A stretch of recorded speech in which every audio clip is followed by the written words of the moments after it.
Welcome back to Faithfully Feminist, a podcast where we listen for the voices of women in the story of the church, across centuries, across cultures, and even across the silences. This week, the church mourns the loss of a shepherd. On Easter Monday, April 21st, Pope Francis died at the age of 88 at his residence in the Vatican's Casa Santa Marta.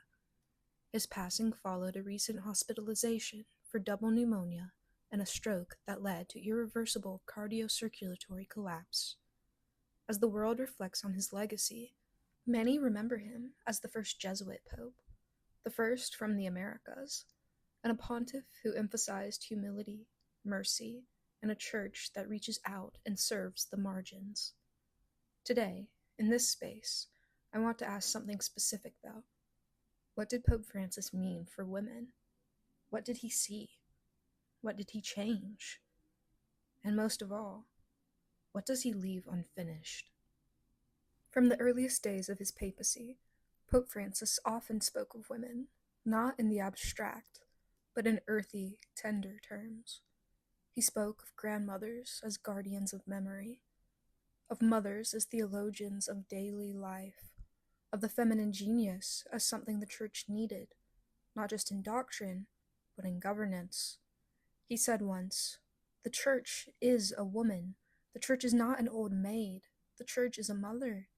And if you don't understand that, you understand nothing about the church." There was something personal in the way he said it, not bureaucratic, but familial. He didn't always say what we wanted to hear, but he seemed to say what he meant. While headlines often focused on what Pope Francis didn't do, like opening the priesthood or diaconate to women, what often went unnoticed was what he quietly, steadily restructured. He named the highest number of women to Vatican leadership roles in church history, including Sister Natalia Picard, the first woman to vote in a synod of bishops, and Sister Raffaella Petrini, Secretary General of the Vatican City Government. Lay women were also appointed to dicasteries for laity, finance, doctrine, and education.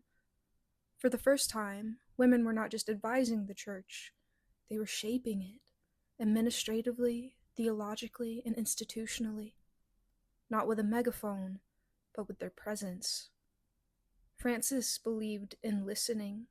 He called the church not to be a fortress of answers, but a field hospital. He launched the Synod of Synodality, inviting the global church to reflect not only on doctrine, but on how we walk together. For women, this meant something new. Be invited to speak, formally, structurally, and spiritually. At the 2023 Synod, 54 women voted for the first time.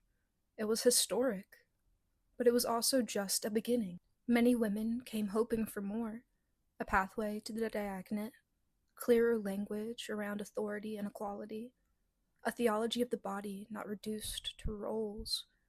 But Francis's approach was slow, sometimes too slow, but still, he opened a door.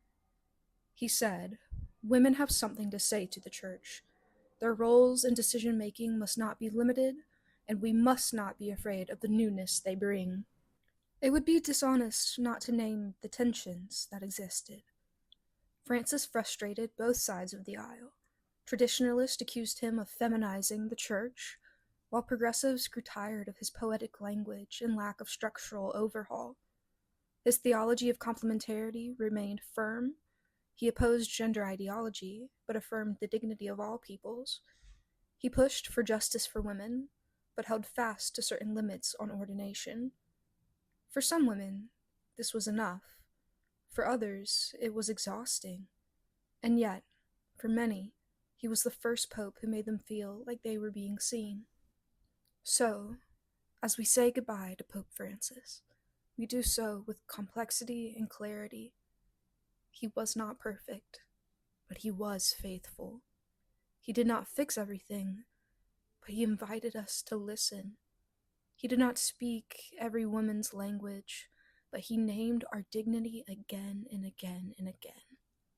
For those of us who remain in the church, loving it, questioning it, working within it, and often all three of those at once, his passing remarks the end of an era. But perhaps not the end of the beginning, because the feminine face of the church is not a theory, it's us, and we are still here. Thank you for joining me on this special episode of Faithfully Feminist.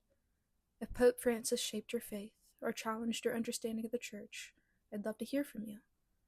And wherever the church goes next, may you keep listening, keep walking, and keep making space for one another. Until next time, stay faithful, stay open, and stay seen.